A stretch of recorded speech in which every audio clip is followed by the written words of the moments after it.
ખોડિયારનગર વિસ્તારમાં એક ગાય બે યુવક પાછળ દોડી હુમલો કર્યો હતો।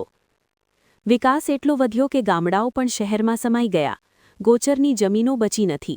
શહેરમાં અવારનવાર કોઈ કારણોસર ગાયે લોકોને અડફેટે લીધા હોવાના બનાવો પણ બનતા હોય છે। કેટલાક પશુપાલકો પણ પોતાની પશુપાલનની જવાબદારી યોગ્ય રીતે નિભાવતા નથી। તંત્ર દ્વારા પશુપાલકો માટે યોગ્ય આયોજન થતા નથી।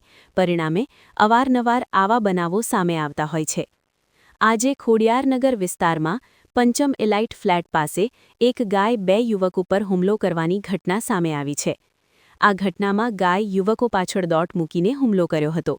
આ ઘટનાને લઈને વિસ્તારમાં અફરાતફરી મચી હતી।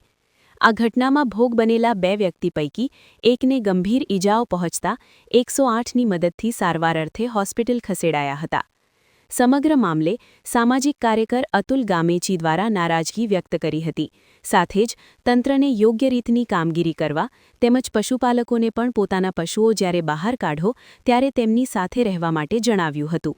વડોદરા શહેરમાં જે રીતે ગાયોને દૂર કરવા માટે વડોદરા મહાનગરપાલિકા લાખો કરોડો રૂપિયાનો ખર્ચો કરે છે, ગાયો પકડે છે પણ પરંતુ આજે જોવા જઈએ વડોદરા શહેરના ખોડિયારનગર 4 રસ્તા પંચમ એલાઇટ પાસે એક ગાય ગાંડી થઈ ગઈ ને બે વ્યક્તિને એટલો મૂઠમાર માર્યો છે અને એક વ્યક્તિને અત્યારે 108 દ્વારા હોસ્પિટલ ખસેડવામાં આવ્યો છે। ક્યાંક ને ક્યાંક ગાયો જે બપોરે આજે છોડે છે અને છોડવાના કારણે ગાયોને ખાવાનું મળે છે કે નહીં, આપે છે કે નહીં, અને ગાયો ક્યાંથી આવે છે એ હવે કોર્પોરેશનનો વિષય છે। પરંતુ જે રીતના આજે ગાયો હુમલો કર્યો બે વ્યક્તિ પર અને બેમાંથી એક વ્યક્તિ ખૂબ જ ગંભીર રીતે ઘાયલ છે, 108માં મોકલે છે, એક વ્યક્તિ બચી ગયો છે।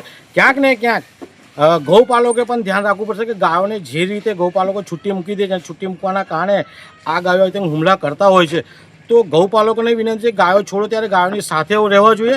નહીં તો વડોદરા મહાનગરપાલિકાને પણ વિનંતી છે, આજે રવિવાર છે તો રવિવારે તમારી કામગીરી ચાલુ છે કે બંધ છે। ક્યાંક ને ક્યાંક ગાયોના કારણે અકસ્માતો થઈ રહ્યા છે, રોડ અકસ્માત થઈ રહ્યા છે, સાથે આવી રીતે ગાયો જો હુમલા કરશે તો માણસો ગાયોથી એટલા ગભરાશે ન પૂછોની વાત। અમારી એક જ માંગ છે કે ગૌપાલકોને પણ વિનંતી છે ગાયો જ્યારે બહાર કાઢો ત્યારે ગાયોની સાથે રહો અને વડોદરા મહાનગરપાલિકાને વિનંતી છે કે ક્યાંક ને ક્યાંક ગાયોને તમે જે પકડો છો પકડ્યા પછી એને ટેગ કરો છો તો આ ગાયને પણ પકડવામાં આવે, ટેગ કરવામાં આવે અને વડોદરા મહાનગરપાલિકા સખતમાં સખત કામગીરી કરે તેવી